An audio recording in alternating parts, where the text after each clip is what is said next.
কি করেন? খাইতেছি। একা একা খেতে নেই, কাউকে দিয়ে খান। সিগারেট খাচ্ছি, খাবেন?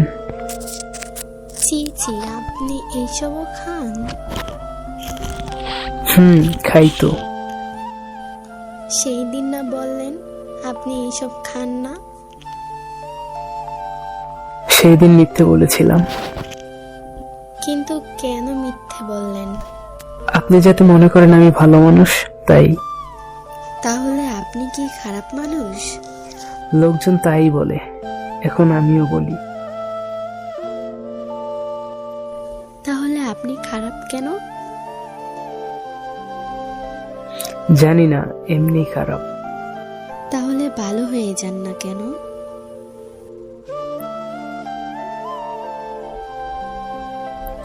চেষ্টা করি না, তাই হই না। তাহলে ভালো হয়ে যান। ভালো হতে পয়সা লাগে না, সেটা তো জানেন। তাহলে কি লাগে? ভালোবাসা আর একটা ভালো মন লাগে। আমার কাছে এই দুইটার কোনোটাই নেই। তাহলে আপনি তো মানুষের মধ্যেই নাই। একদম ঠিক বলেছেন। গোড়ার ডিম বলছি। কে ঘোড়ার ডিম? আপনি গোড়ার ডিম। আপনি ভাজি করে খান। আমি ডিম খাই না তো। তাহলে রাতে ঘুমানোর আগে মুখে মাইখেন।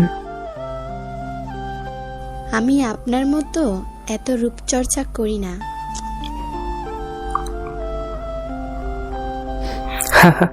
আমি কি মেয়ে মানুষ যে রূপচর্চা করব? এখন থেকে করবেন।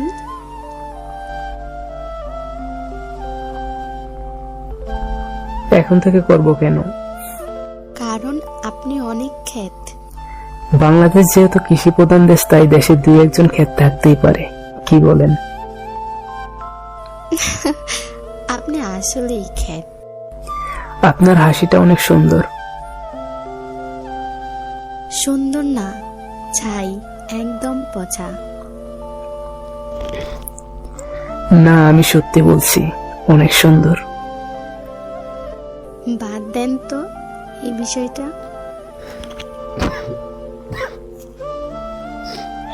আচ্ছা, বাদ দিলাম, তবে আপনার হাসিটা অনেক সুন্দর। আপনি কি পাগল? সত্যি করে বলেন তো, আপনি কি সিগারেট খান? আপনি যেহেতু বলছেন, তাহলে আর খাবো না। তাহলে আপনি সত্যি সিগারেট খান? আজ পর্যন্ত কোনোদিন খাইনি, তবে ভবিষ্যতে হয়তো খাওয়া লাগতে পারে। কেন ভবিষ্যতে খেতে হবে? ছেলেদের সিগারেট খাওয়ার পেছনে মেয়েদের থেকে দুঃখ পাওয়ার কারণ, তাই ভবিষ্যতে খেতে হতে পারে। তাহলে আপনি কি রেডি হয়ে আছেন দুঃখ পাওয়ার জন্য? যদিও আমার জীবনে কোনো মেয়ে মানুষ আসেনি, তাই রেডি হওয়ার কোনো কারণ নেই। এখন থেকে রেডি হয়ে যান। মানে কি? মানে আমি আপনার জীবনে এসে গেছি।